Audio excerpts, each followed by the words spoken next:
Muy buenos días. Estamos dando inicio a la clase de escuela dominical para juveniles de la Iglesia Pentecostal del Triunfo.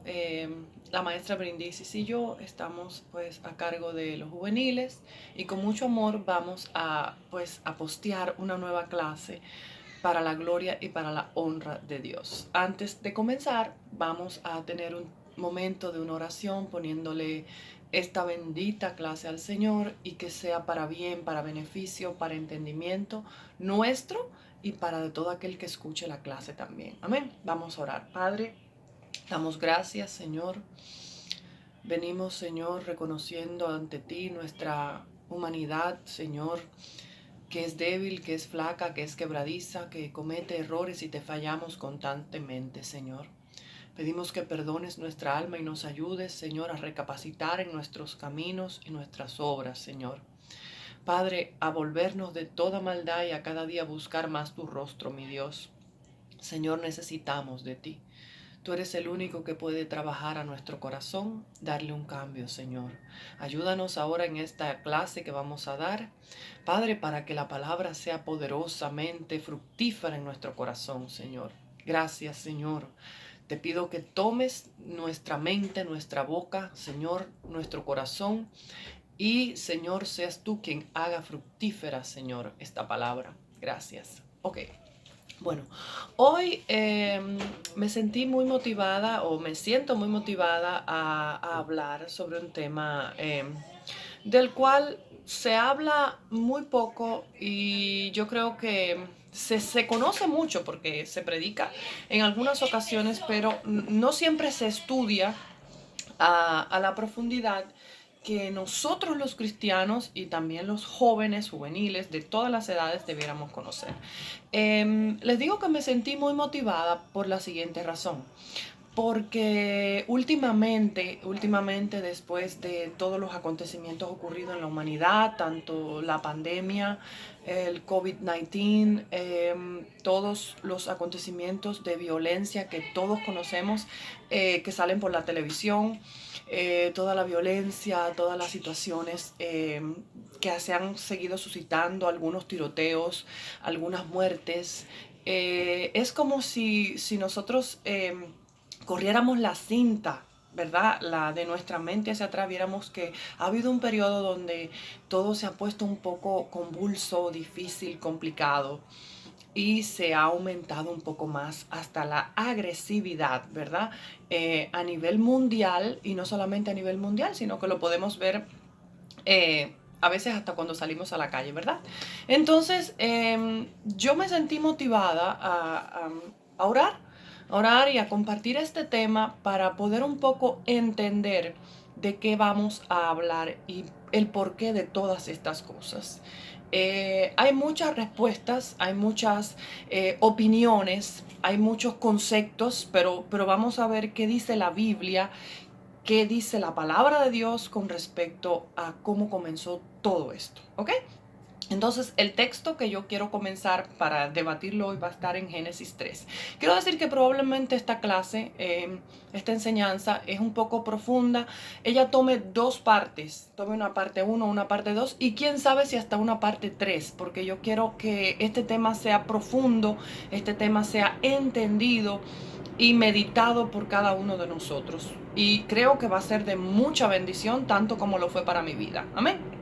Entonces vamos a empezar leyendo Génesis capítulo 3. Vamos a empezar Génesis capítulo 3. Dice, pero la serpiente era astuta más que todos los animales del campo que Jehová Dios había hecho, la cual dijo a la mujer, con que Dios os ha dicho, no comáis de todo árbol del huerto. Vamos a dejarlo en el verso 1 y a medida que vayamos haciendo el estudio vamos a ir leyendo e interpretando verso a verso y vamos a ir al detalle de este estudio. Amén. Entonces, para comenzar, yo quiero compartirles que Génesis, por supuesto, es el primer libro de la Biblia y es un libro maravilloso, forma parte del Pentateuco, de los 5 primeros libros de la Biblia y fue escrito, bendito sea Dios, por Moisés. A Moisés se le acredita la escritura del Pentateuco.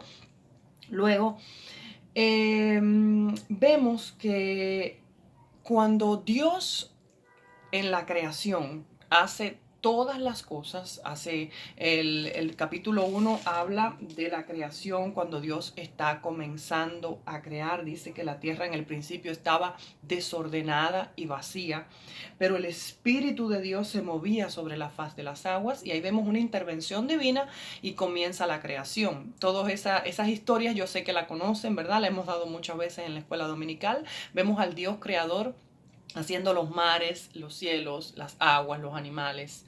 Y vemos también que ya en el versículo 26 del capítulo 1 estoy dando una especie de introducción para que me puedan entender a lo que yo quiero caer.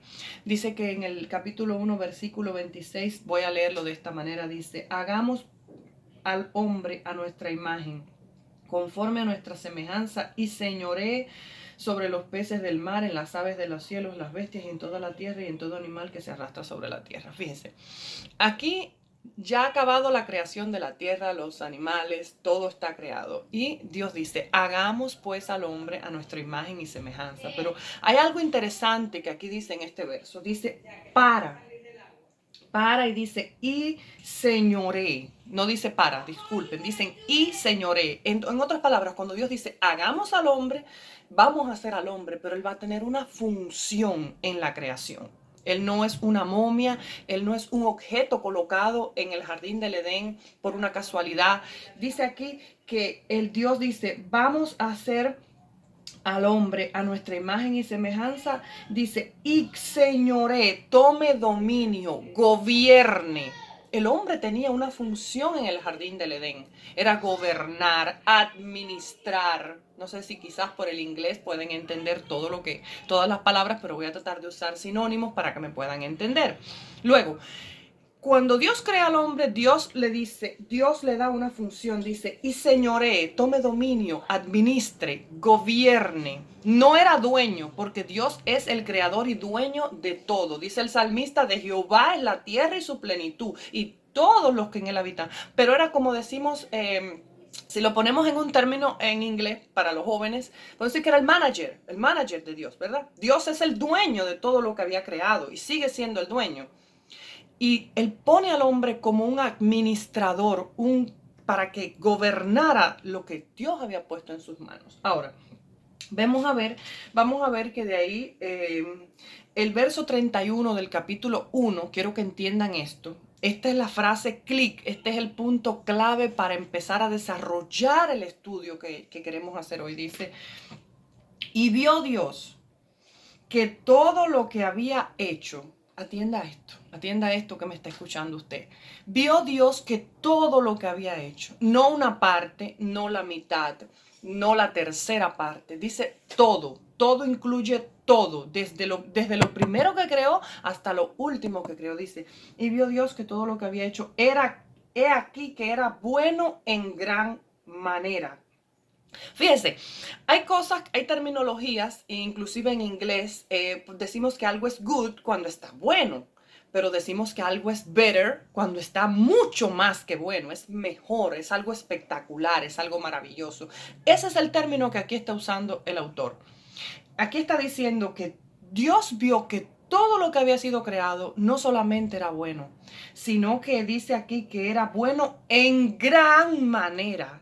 Grandemente bueno, era maravilloso, había paz, había todo lo que el hombre necesitaba para vivir en una plenitud perfecta con su creador en el Edén. Y dice aquí que dice que era bueno en gran manera. En gran manera. Fíjese que Dios aquí está dando a entender que había una plenitud perfecta. Había un equilibrio perfecto en todo lo creado y aún en Adán, que estaba allí en el jardín del Edén, como leímos en el verso 26, para que gobernara, administrara y señoreara aquello de lo que Dios había creado. Amén. Entonces vemos aquí que el hombre, vemos en el capítulo 2, porque quiero resumir, porque realmente el estudio es del capítulo 3 y es bastante amplio, yo lo pienso dividir, pero quiero que vayamos a esta introducción. Dice que Jehová Dios formó al hombre del polvo de la tierra, estoy en el capítulo 2, versículo 7. Dice, y sopló en su nariz aliento de vida, y fue el hombre un ser viviente. En otras palabras, el cuerpo del hombre, lo que es la parte, la armazón, el esqueleto, ¿verdad? El cuerpo humano, dice, formó al hombre del polvo de la tierra, de los elementos químicos del polvo de la tierra. Ahora dice que para que el hombre fuera un ser viviente, para que tuviera vida en sí misma, para que sus pulmones pudieran funcionar, para que su cerebro pudiera funcionar, para que sus ojos pudieran mirar, para que hubiera vida, dice que sopló Dios en su nariz aliento de vida. Aliento de vida. Es importante que el hombre, el cuerpo solo no tenía vida en sí misma. Dios tuvo que soplar aliento de vida. Y dice que el capítulo 2 del verso 18, aquí está la intervención con nosotros, dice, y dijo Jehová Dios, no es bueno que el hombre esté solo, le haré una ayuda idónea para él. Y aquí entramos nosotras en la historia de la humanidad.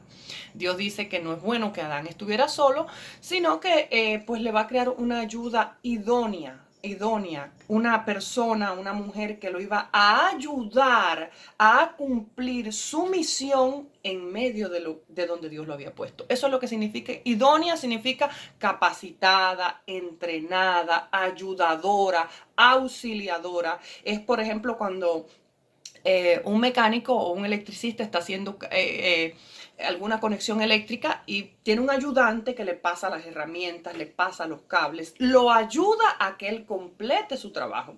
Entonces, esa es la función en la que primariamente el Señor nos da en la creación y hasta el día de hoy así debe ser. Ahora, dice que de la costilla Adán tuvo un profundo sueño, ¿verdad? Hizo caer un profundo sueño y de la costilla la mujer fue formada. Ahora, vamos ya al capítulo 3 para que ustedes entiendan. Imagínense que ahora está el creador con Eva, con Adán. Ellos tienen una relación perfecta porque son creados en el estado de la inocencia. Adán y Eva estaban en el jardín del Edén y Dios le había dicho aquí, olvidaba algo que lo vamos a ver, pero quiero que lo recuerden. Dice aquí, Dice, tomó pues, estoy leyendo capítulo 2, versículo 15, tomó pues Jehová Dios al hombre y lo puso en el huerto del Edén para que lo labrara y lo guardase. Está repitiendo de nuevo que Adán es el administrador. Adán iba a labrar, a trabajar allí a velar por el desarrollo del huerto del Edén, ¿verdad? Dice, más, y mandó Jehová. Atiende el verso del capítulo 2, versículo 16, dice, y mandó Jehová Dios al hombre diciendo, de todo árbol del huerto podrás comer. Adán tenía permiso para comer de todo el árbol del huerto, dice, pero, dice, más del árbol de la ciencia del bien y del mal no comerás. Fíjese que Dios le está diciendo, tú tienes permiso para tocar todo esto que está frente a ti, excepto, pero hay un límite, hay algo lo cual no puedes traspasar, no puedes traspasar. Dios fue muy claro en darle la instrucción a Adán. Dios siempre habla claro, Dios siempre establece las cosas claras, precisas. Le dijo, tú vas a ser el manager, tú vas a ser el gobernador aquí abajo, tú vas a ser quien dirija todo en el jardín del Edén, pero tú tienes un límite del cual yo te estoy diciendo como tu creador que te formé, que conozco quién eres, que no debes pasar de ese límite. Ahora, dice aquí, dice, porque el día de que de él comieres, ciertamente morirás. Es interesante que Dios no solamente le dice cuál es su límite, cuál es lo que él debe de obedecer, cuál es la regla que no debe traspasar, sino que también en su infinita bondad Dios le dice qué consecuencia habría si él traspasaba esa regla. Importante decir, lo voy a leer de nuevo, dice, mas del árbol de la ciencia del bien y del mal no comerás, porque el día del que comieres ciertamente morirás. Y ponga atención aquí. Eso pasa en el verso 16 y 17, pero ya en el 18, aquí entra la creación de la mujer. Fíjese que Dios habló primeramente con Abraham. La instrucción de no comer, la instrucción de no comer, de no traspasar, de no tocar el árbol de la ciencia del bien y del mal, se la da básicamente a Adán como cabeza, como primogénito de la creación. Entonces, Adán sabía que había una consecuencia si él traspasaba esa orden dada por Dios. Es interesante que Adán tenía voluntad, tenía decisión, Adán no fue una momia, Adán no fue puesto en el Edén como un robot para hacer cosas, sino que Adán era una criatura viva, ¿verdad? En relación con su creador. Estaba en el Edén y les recuerdo, dice la palabra que todo era en sobremanera bueno. Todo era en sobremanera bueno. Había una plenitud, había yo quisiera usar una palabra que me puedan entender. Había una plenitud perfecta.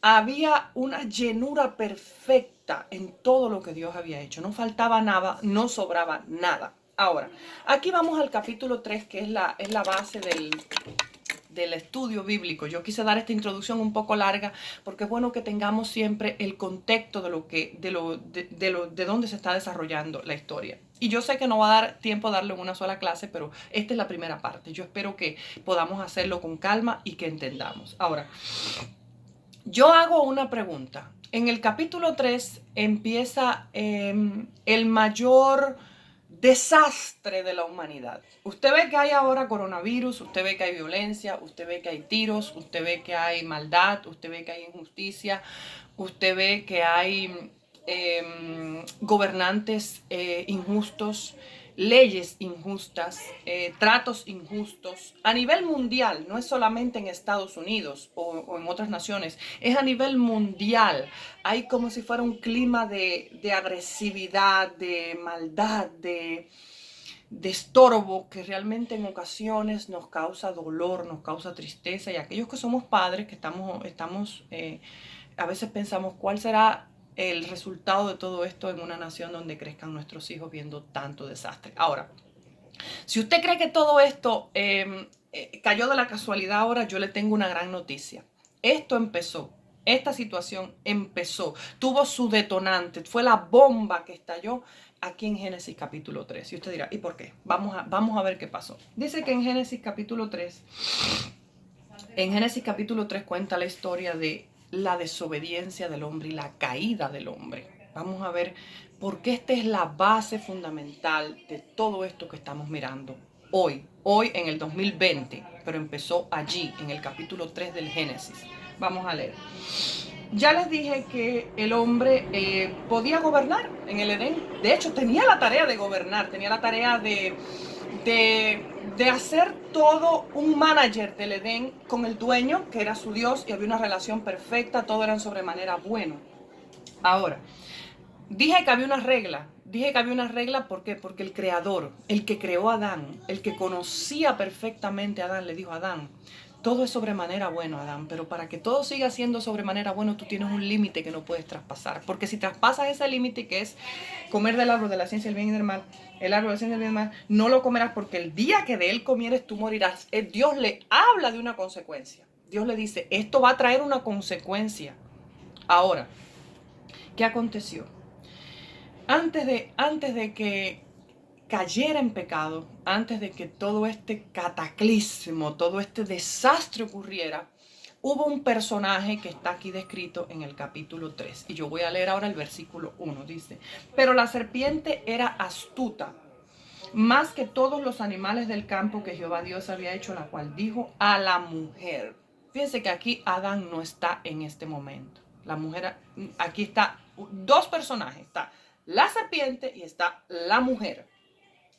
Con que Dios os ha dicho no comáis de todo árbol del huerto. Aquí vamos a ver que antes de que ocurriera el pecado, antes de que ellos cayeran en una desobediencia, hubo algo que vino primero. Y así funciona aún hasta el día de hoy. Aún hasta el día de hoy. Y fue que antes de pecar, primero tuvo la serpiente que tipifica a Satanás. Lo vamos a ver ahora porque tuvo que seducir, atraer, llamar la atención de aquí, de Eva, que es la que está ahora en este escenario ahora. Dice que el personaje de la serpiente es el objeto de la seducción.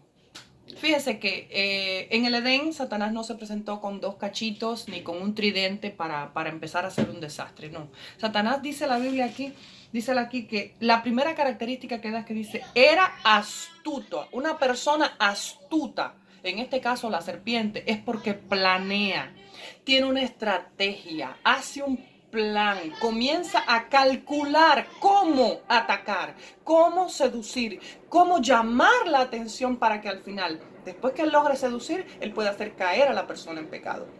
Eso es lo primero. Vamos a ver que el personaje es engañador, es astuto, eso es lo que significa, ¿verdad? ¿Y cuál era el objeto cuál era el plan de Satanás? Era llevar a la caída, a la desobediencia de lo que Dios había dicho a Adán y a Eva, pero él usó primero a Eva, atienda esto, dice. Por detrás de Satanás está, aquí la serpiente está hablando de Satanás porque podemos verlo en el capítulo de Apocalipsis 20, capítulo 2. Lo voy a leer porque no quiero dejar dudas de nada. Al fin y al cabo este estudio es para que muchas cosas queden claras. Apocalipsis capítulo 20, versículo 2 dice, y prendió al dragón y la serpiente antigua, que es el diablo. Aquí el apóstol Juan, que es el que está escribiendo Apocalipsis, aquí está declarando, dice, y la serpiente antigua, la que estuvo en el Edén, dice que es el diablo y Satanás, ¿verdad? Y lo ató por 1000 años. Está dándole, en otras palabras, Satanás se esconde, se encarna dentro de un animal que es la serpiente. Y esa serpiente es la que empieza a tener una conversación de seducción, de atracción, de llamar la atención con Eva. ¿Y por qué? Porque su plan, era un plan y todavía actualmente muchas personas creen que Satanás tiene dos cachitos con tridentes y que viene con una sábana negra a meter. No, hermano, no, joven que estás aquí. Satanás es estratega. Satanás es astuto, perverso, malvado. Él planea algo que te va a llamar la atención primero y eso que te va a llamar la atención te va a hacer caer. Eso es lo que él hace. Ahora, hace uso Satanás del cuerpo de una serpiente, ¿verdad? Y ahí empieza entonces la historia por desarrollar. Vamos a ver que el objeto de la tentación, ¿quién fue? Fue Eva. Vamos a leer, dice, más que todos los animales, dice, la cual dijo a la mujer. A ver, es importante saber que, ¿por qué fue la mujer y por qué no fue el hombre? ¿Por qué no fue Adán? ¿Por qué sencillamente no fue a Adán a quien Satanás intentó seducir primero? ¿Por qué? Primero vamos a ver algo. Satanás había sido expulsado del cielo. Acuérdense que Satanás fue un ángel creado. Satanás fue un ángel creado. No fue creado como Satanás. Fue creado como un ángel querubín protector. Está allá en el libro de Ezequiel una descripción muy clásica que aunque corresponde a un rey, pero las características que da se acoplan, se pueden discernir que habla de una criatura como Satanás dice, es expulsado del cielo y sale en enemistad contra Dios. Entonces, ¿cuál era el objetivo ahora que él está en enemistad contra Dios por querer haber usurpado el trono de Dios, la gloria de Dios? Él dijo, yo quiero ser como Dios. Dios no lo permitió. Él persuadió, convenció a una tercera parte de los ángeles. Por ejemplo, vamos a hacer un cálculo. Si en el cielo hubieran 90 ángeles, que es un número muy pequeño, por supuesto, estoy haciendo un cálculo solamente. Él convenció a 30, la tercera parte de esos ángeles para arrastrarlos. Y esos ángeles hoy son demonios que forman parte del escuadrón de Satanás. Dice que fueron ángeles caídos. Entonces, ahora Satanás ve que hay un hombre en el jardín del Edén, un hombre que tiene al lado una mujer. Y ve que Dios pone toda su imagen y semejanza en ese hombre y en esa mujer. Entonces, ahora la opción que él tiene para seguir su plan contra de Dios es poner a la creación de Dios en contra del Creador. Luego, vamos a ver que Eva, ¿por qué Eva? Primero porque Eva era el instrumento más fácil de seducir. Nosotras somos la mujer por sus características naturales, la mujer por sus características funcionales aún de su cerebro. La mujer le gusta el oír, le gustan las palabras. La mujer por lo general es más conversadora que el hombre. La mujer es la que presta más atención a los detalles. Entonces, Eva era de los dos caracteres, era la más frágil de seducir, disculpen. Ahora, era más difícil. ¿Por qué era más difícil convencer a Adán? Porque yo les hablé a ustedes que en el capítulo 2, en el versículo 16, dice que Jehová había hablado directamente con Adán. Fíjese que Eva recibe la instrucción, pero Eva la recibe de parte de Adán.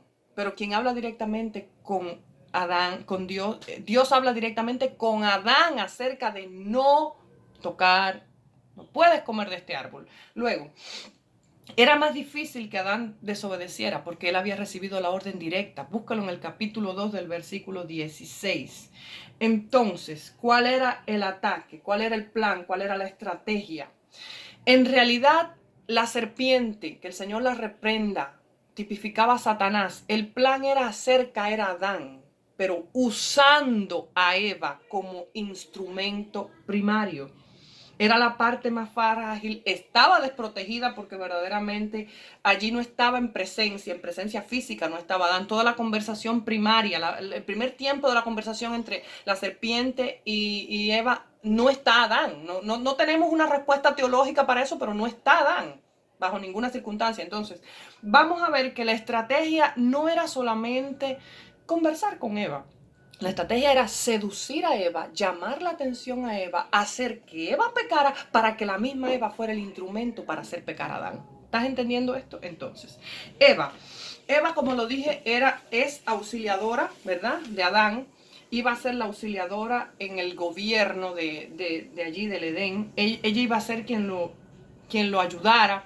Entonces, Satanás sabía que si Eva era tentada y era seducida y desobedecía, iba a ser el instrumento, la influencia para que Adán también pecara. Entonces, si Eva pecaba, ella misma iba a inducir, iba a impulsar a Adán a pecar. Entonces, ¿cuál es la primera enseñanza que podemos aprender de estos hermanos? Satanás hace un estudio minucioso para ver nuestros puntos fuertes y nuestros puntos débiles, nuestras fortalezas y nuestras debilidades. El diablo está decidido, atiende aquí, y yo también es para mí esta palabra, a hacernos pecar. Pero él no lo va a venir a hacer con una sabanita negra, con un cachito, como dije, con un tridente. Satanás estudia, Satanás sabe cuál es tu debilidad. Satanás conoce cuál es tu área débil, cuál es el área en la que más fácil tú puedes ser seducido, atraído a pecar. Y él va a usar eso para derribarte, pero no lo va a hacer de una manera torpe, porque la Biblia describe aquí que era astuta. Él va a usar un medio, va a usar algo que te llame la atención para que tú llegues al final del camino a caer en el pecado. Por ejemplo, me viene ahora a la mente el pecado de David y Betsabé. David tenía que estar en la guerra como rey. David no fue a la guerra, dice que ese día se levantó muy tarde. En primer lugar, David no ocupó el lugar que debía de ocupar. Estaba el pueblo de Israel en guerra, David tenía que estar en la guerra como rey. Y ese es el primer error que hace David. No estar en el lugar que debes de estar. Hay momentos de descansar, pero hay momentos de estar en guerra, de estar alerta, de estar vigilante, ¿verdad? Y dice que David mira a Betsabé, porque Betsabé se está bañando, desde la ventana del palacio, ¿verdad? De los balcones del palacio, él ve a esta mujer. La Biblia declara que era una mujer muy hermosa, Betsabé, y dice que David la miró. David la miró y, por supuesto, como hombre al fin la codició. Y dice que preguntó a su siervo, ¿de quién es esta mujer? ¿De quién es? Se empezó a interesar, le llamó la atención, le llamó su gusto. Antes de que David cometiera adulterio con Betsabé, David tuvo que mirar a Betsabé, David se tuvo que pasear por los balcones de su palacio. Esa era la seducción, ver. Entonces, número 1, Satanás es estratega. Satanás usa cálculos, usa estrategias, y a veces nosotros como cristianos no estamos entendiendo esto. A veces nosotros no sabemos que muchas veces nosotros somos quienes damos lugar a que Satanás entre. Como decía el apóstol Pablo, no deis lugar al diablo, no deis, dice el apóstol Pedro también, que anda como león rugiente. Cuando el león va a atacar a una presa, él no le va arriba de inicio, él se esconde, él planea, él sabe si está a una distancia correcta, él sabe si corriendo la va a atacar, él se va acercando lentamente, va haciendo una especie de estrategia para capturar a su presa. Así actúa Satanás. Que el Señor lo reprenda en esta hora. Ahora, vamos a ver en el verso 1, esto es largo, esto es precioso, pero lo vamos a tratar de hacer lo mejor que podamos. Dice, en el verso 1, la parte B, aquí habla entonces la serpiente tomando la voz de Satanás. Dice, con que Dios os ha dicho no comáis de todo árbol del huerto. Mire, es interesante con qué juego de palabras, Satanás distorsionó, cambió, torció lo que Dios había dicho. En primer lugar, le dice aquí, Dios te dijo que tú no comáis de todo árbol del huerto. Eso no era lo que Dios había dicho. Eso no era lo que Dios había dicho. Si tú vas a Génesis capítulo 2, versículo 16, dice, de todo árbol del huerto ustedes pueden comer, excepto, pero hay un límite. En ningún momento Dios prohibió que se comiera de los árboles que estaban en el huerto. Él prohibió que se comiera del árbol de la ciencia del bien y del mal. Esta pregunta distorsionó la orden del Señor. Era una pregunta hecha con mucha astucia para confundir a Eva. Entiéndelo, le dijo. Así que Dios no quiere que tú comas de ningún árbol del Edén. No. Eso no fue lo que Dios dijo. Si tú vas al capítulo 17, le dice, tú puedes comer de todos, excepto de uno. Fíjate que Satanás es astuto que le está diciendo, la verdad que Dios es tan malo. Te pone en el Edén y no puedes comer de lo que está ahí. Esa es la idea que él quiere transmitir en esta parte. Ahora, yo cuando estudiaba esto, cuando meditaba en esto, me vino una pregunta y me asaltó una pregunta que yo la voy a dejar ahora aquí, la vamos a responder. ¿Quién le dijo a la serpiente que Dios había dicho eso? Porque hay algo que teológicamente tenemos que aclarar. El único que es omnisciente, omnipresente, es Dios, es creador, es Rey de reyes, Señor de señores. Nosotros, las criaturas creadas, y Satanás fue un ángel creado, no se creó como Satanás, era un ángel, era ocupado de la alabanza en el cielo, pero él quiso usurpar la gloria de Dios y entonces se volvió un demonio, Satanás, Lucifer, ¿verdad? Ahora, si el único omnisciente y omnipresente es Dios, ninguna otra criatura puede ocupar ese atributo. Nosotros ocupamos un lugar en el espacio. Un lugar, usted no puede estar a la misma vez en varios lugares, ni puede saber todo lo que están pensando todas las personas a la misma vez. El único que puede hacer eso es Dios. Dios está en todo lugar, en todo tiempo, y conoce todo de todos los seres humanos a la misma vez, porque es omnisciente y omnipresente. Ahora, ¿cómo ella sabía, cómo la serpiente pudo saber para atacar a Eva con que Dios te dijo esto y esto y esto? Ahora, ¿cuál es la respuesta? La única respuesta que podemos nosotros darles basada en los atributos